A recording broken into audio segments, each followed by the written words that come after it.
अरे नालायकों, जिंदगी में कुछ करना है या नहीं? जरा देखो, यहाँ वहाँ उड़ते फिरते रहते हो। पिताजी क्या करोगे इतने पैसे का है? वैसे भी आपके जाने के बाद कोई खर्चने वाला भी तो होना चाहिए ना। नालायकों, मेरे जीते जी मेरे मरने की बात कर रहे हो। निकलो यहाँ से, निकलो।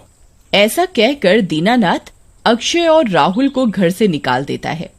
राहुल और अक्षय मुंबई के लिए एक ट्रेन पकड़ लेते हैं।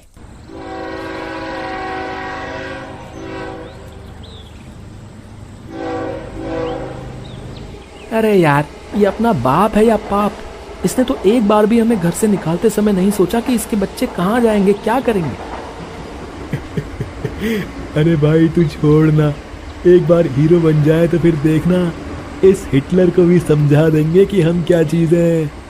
वो दोनों ये बातें कर ही रहे होते हैं कि उनके पास एक आदमी आकर बैठ जाता है। वो बहुत ही डरावना होता है। उसके दांत बाहर निकले होते हैं, आंखें बड़ी बड़ी सी होती हैं, बाल बिखरे बिखरे से होते हैं, मुंह कटा फटा सा होता है। उसे देखकर अक्षय और राहुल दोनों डर जाते हैं।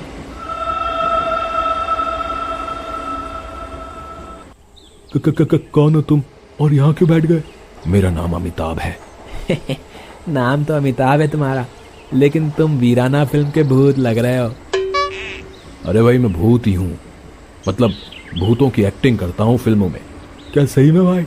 यार हमें भी कुछ काम दिलाओ फिल्मों में, हम भी तो एक्टर बनने जा रहे हैं मुंबई। वैसे भी हम दोनों हीरो से कम थोड़ी लगते हैं। हाँ हाँ क्यों नहीं।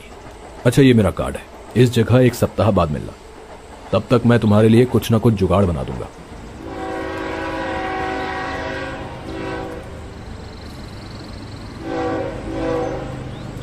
फिर राहुल और अक्षय कहीं होटल किराए पर ले लेते हैं और रात में अक्षय को नींद नहीं आ रही होती। वो राहुल को उठाता है। यार राहुल उठना, यार मुझे वो ट्रेन वाला बंदा ऐसा लगा जैसे हमारे कमरे में हो। क्या अक्षय तू भी ना यार, माना कि वो अमिताभ देखने में डरावना था, लेकिन भूत थोड़ी था। और वैसे भी ये होटल है, यहाँ भूत वूत नहीं आते। सो जा, थक गया है तू। उसके बाद राहुल दोबारा सोने लगता है, लेकिन अक्षय को नींद नहीं आती।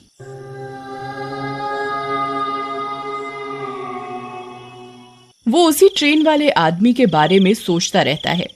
तभी दरवाजे पर दस्तक होती है। अक्षय बाहर निकलकर देखता है, उसे वही ट्रेन वाला आदमी होटल की लॉबी में दिखता है। लेकिन जैसे अक्षय उसकी तरफ बढ़ता है, वो गायब हो जाता है।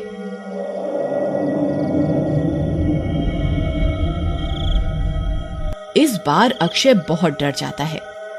हो ना हो ये वही ट्रेन वाला अमिताभ ही है, कुछ ना कुछ चक्कर तो जरूर है। फिर सुबह वो राहुल को सारी बात बताता है। अक्षय यार, अगर तुम्हें कुछ गलत लग रहा है तो कल चलकर देखते हैं उसके पते पर कि क्या पंगा है। उसने कार्ड तो दिया ही था। अगले दिन सुबह अक्षय और राहुल उठकर अमिताभ के दिए हुए पते पर जाने के लिए निकलते हैं।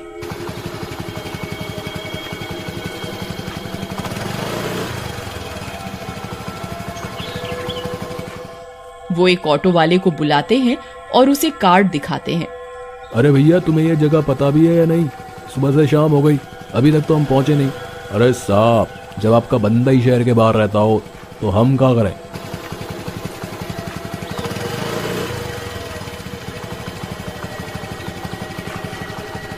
लीजिए आ गए आपकी जगह।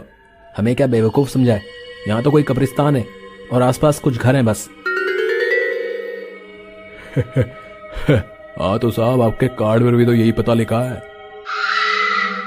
चलो अब हमारे पैसे दो, हम वापस जा रहे। आप देख लो, इन्हीं घरों में से कोई एक घर होगा आपके सांप का, जिन्हें आप ढूंढ रहे हो। उसके बाद ऑटो वाला वहां से चला जाता है।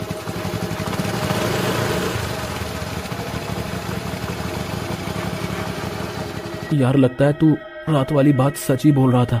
ये तो कब्रिस्तान के पास की जगह है और आसपास भी कोई नहीं है।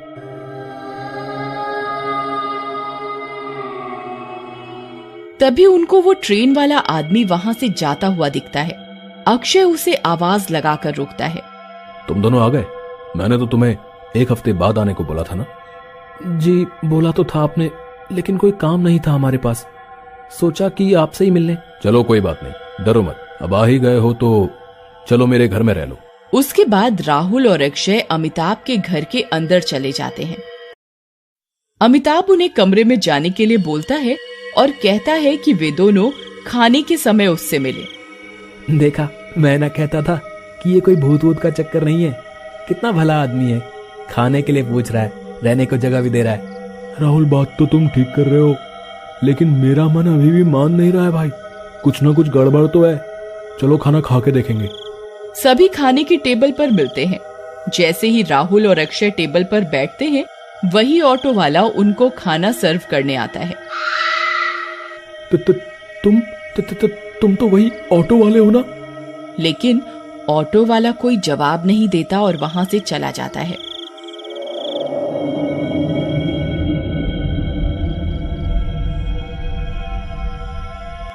उधर राहुल, अक्षय और अमिताभ खाना खा लेते हैं।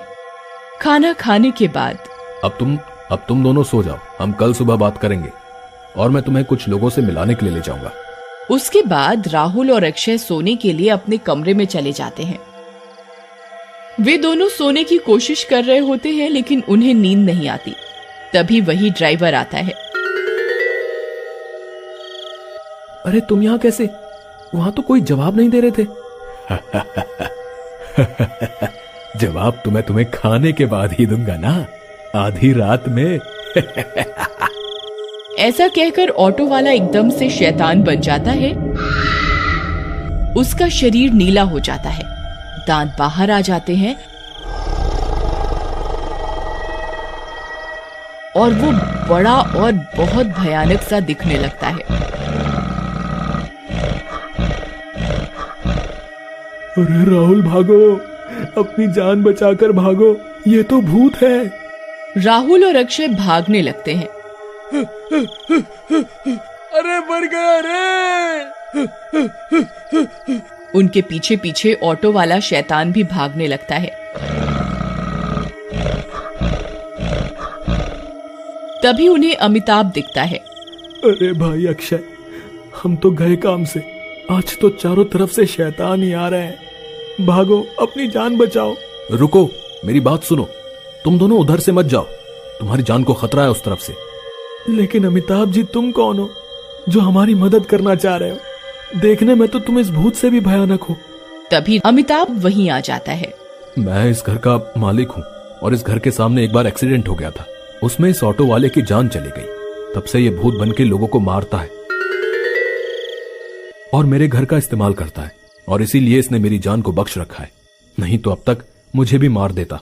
लेकिन इससे छुटकारा पाने का कोई उपाय तो होगा? हाँ है, मैं एक तांत्रिक से एक भाला लाया था। उस तांत्रिक के अनुसार यदि वो भाला सीधे इसके माथे के बीच में लगे तो ये मर सकता है। वे तीनों बात कर रहे होते हैं कि तभी वहां वो ऑटो वाला शैतान आ जाता है।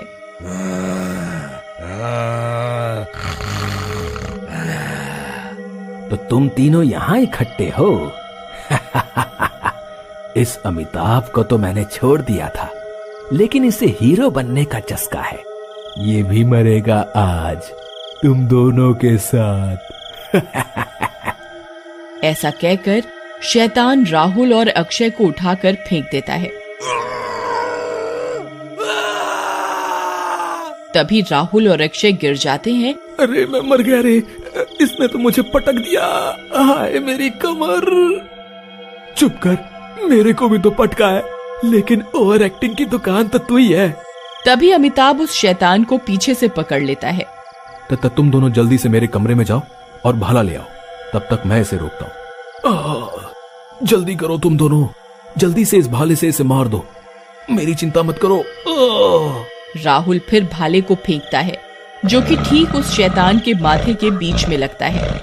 भाला लगते ही शैतान पिघलने लगता है और थोड़ी ही देर में वहां से गायब हो जाता है। शाबाश मेरे बच्चों, बहुत अच्छा काम किया। अब प्लीज मुझे हॉस्पिटल ले चलो, लेकिन हाँ प्लीज ऑटो वाले को ना बुलाना। ये सुनकर तीनों हंसने लगते हैं।